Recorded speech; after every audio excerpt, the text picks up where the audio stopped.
if I told you, sometimes you gotta be bad to be good? ESPN Films presents a 30 for 30 film brought to you by Infinity. All right, so first question everybody wants to know is what first got you into doing these predictions? When was the first time that you did them? What stirred up that interest? I think we got started with it during the second year of the League of Legends, and it was just a way to sort of build some camaraderie with the group. We started to know each other a little bit better. You know, it was kind of a situation where some people knew each other, but not everybody knew each other. And this was a way to really bring the group together. So we originally started doing it during that second year of existence, and we did written predictions as a way to get excited about the matchup, but also add some uniqueness to the league and try to make it a little bit different than maybe some other leagues that people were involved in.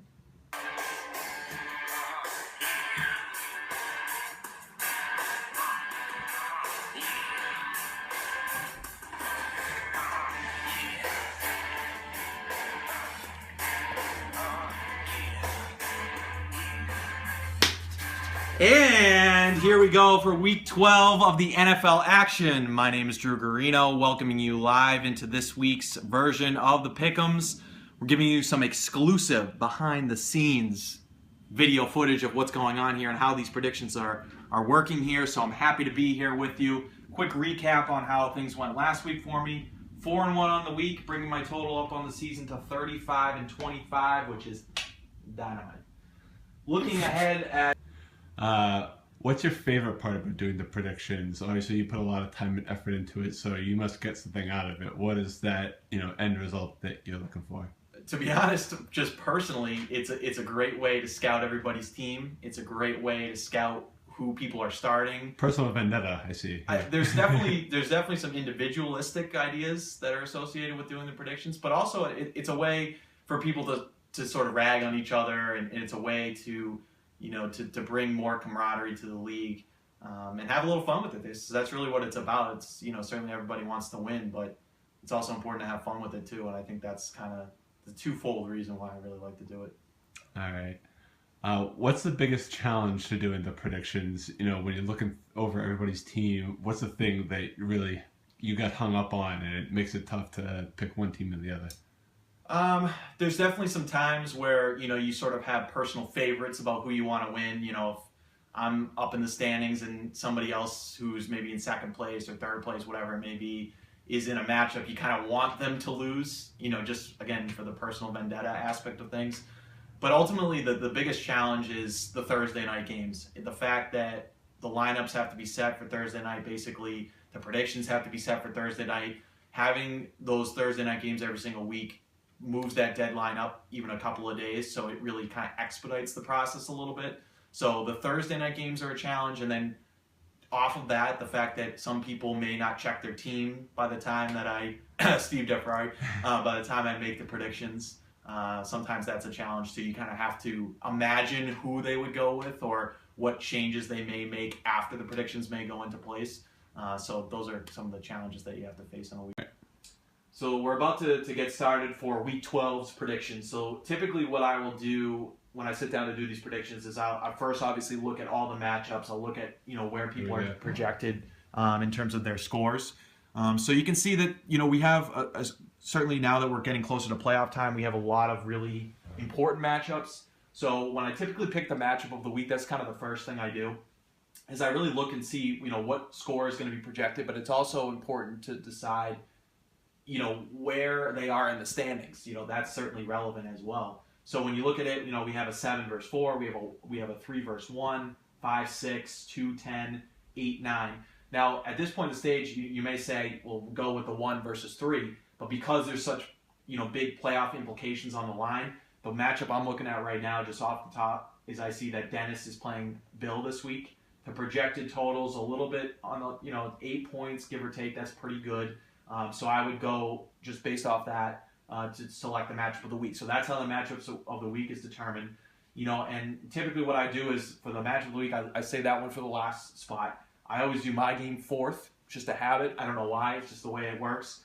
Sean's team is usually first. So if Sean's not in the match of the week, it's just because on my screen, Sean's team is always the first one there. I don't know why that always is. That's always that way on my screen too. It's very, very strange. So Sean's team would be first. So we'll just go as an example using this matchup. That I'll click on their matchup, certainly. I always try to show the bench players as well. You know, again, for teams that maybe don't have their roster quite set at this point, it's important to see who they could plug in and play. But it looks like when you look at this game that both rosters are basically set. Looks like there's guys, inserted there that are definitely active. They're going to play. There's no injury situations to speak of at the moment, But if I do see something like here, Joique Bell has got some orange, I'll look him up. It also lists the stars in terms of the matchup. So, I definitely want to see that. New England's pretty good against the run, as evidenced by last week's performance. So he's getting a 3 out of 5.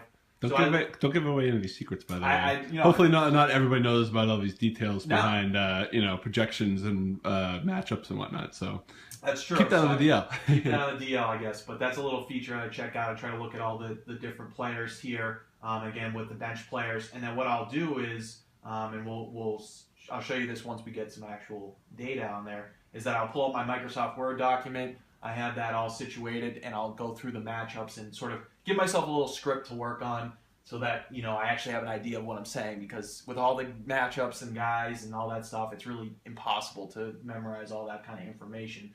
So I have myself a little script that I do. I'm giving away all my secrets, but it's important that, that way I can stay factual and I, make sure we get all the bases covered in the matchup.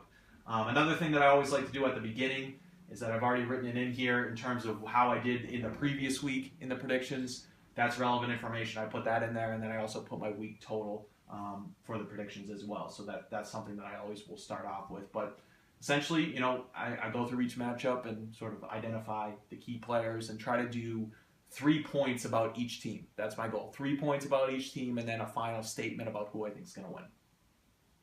Solid.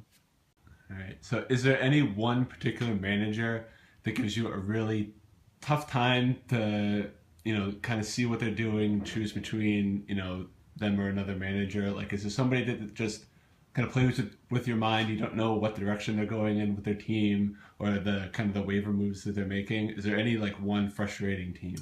Well, as I mentioned, it's tough with Steve because Steve sometimes doesn't check his team till maybe, 8:18 when the game kicks off at 8:20 or whatever it is.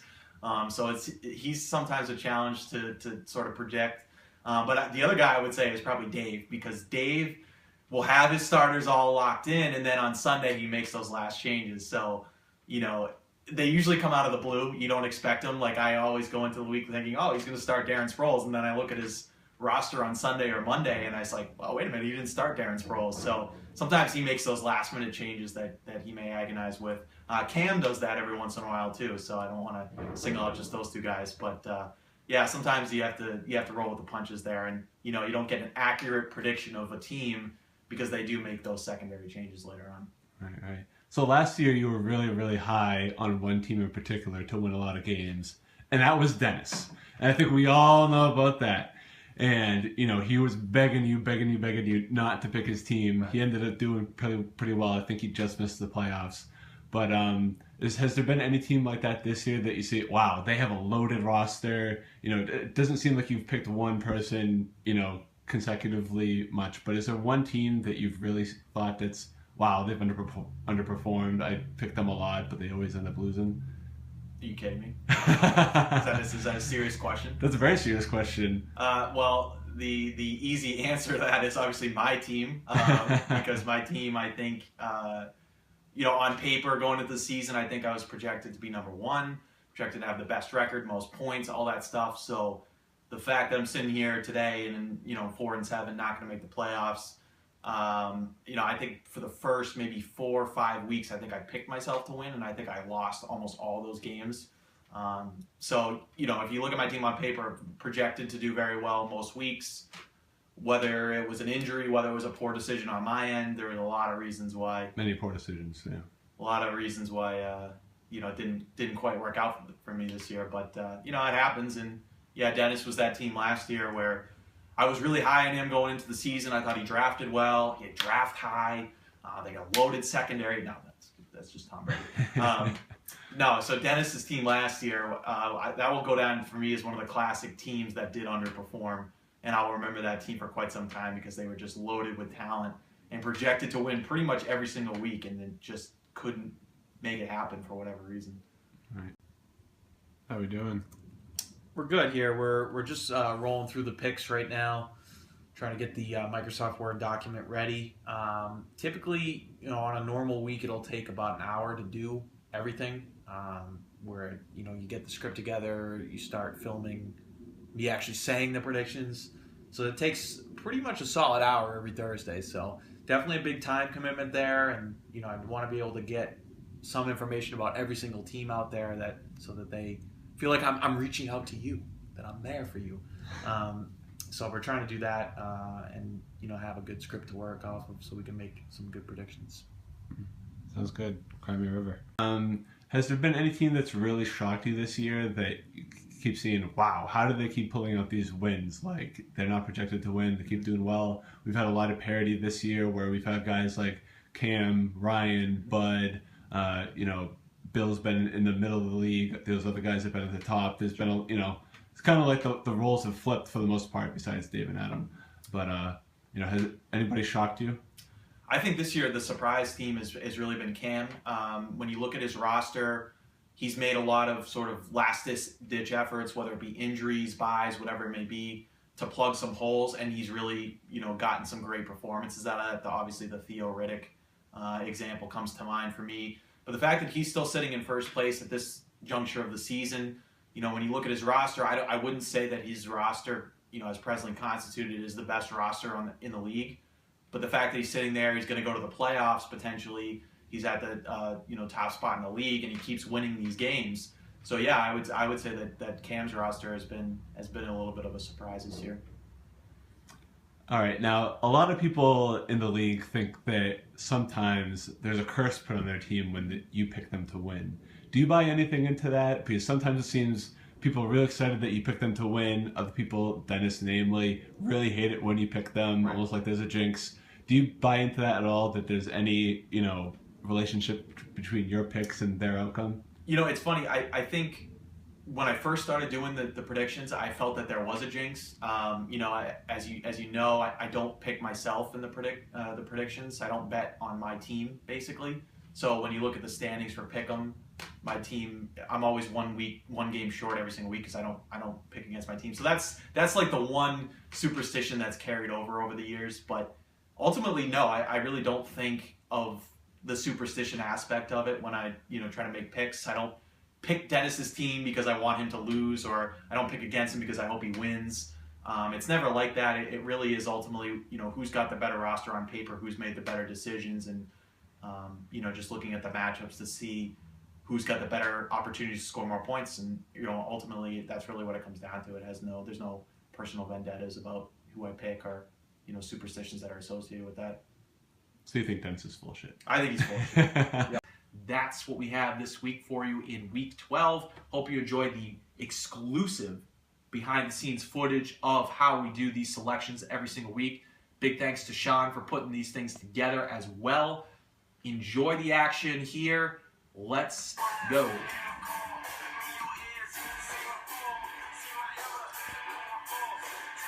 Yeah, baby. All done. Little victory dance? That's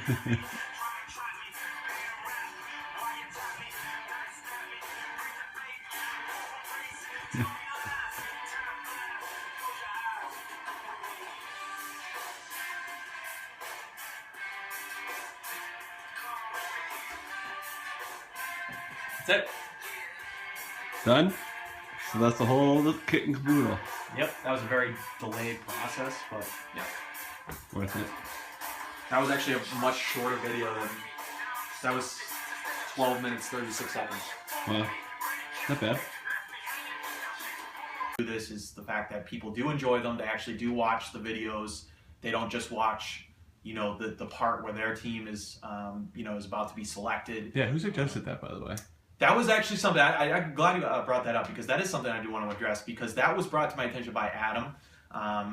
Bullshit. He did mention to me that because my biggest concern is that I think that the videos are too long. They're 14 minutes. It's a long period of time to be sitting, and people have lives. It's a big time commitment from us. It is. It's you got wives, you got girlfriends, you have jobs, you have all sorts of dinner. Yeah, you got all sorts of different commitments, and I completely understand that. So for people, I always am concerned that the videos are too long. I want to make sure that they're succinct and they get to the point, and we try not to have as much bullshit as possible. So Adam had suggested something that when you watch a concert on YouTube, if you ever watch one, they always have the set list down below, so you can see okay, they're gonna play Any Way You Want It at 3:25. They're gonna play Don't Stop Believing at 8:22, and there's that time frame where you can build in if you do want to skip to that particular song or that particular selection, you have the ability to do that. So it was just something that we threw in. I genuinely hope that people watch the videos all the way through, but I certainly know that some weeks it's whatever commitments that come into play, sometimes that can be difficult.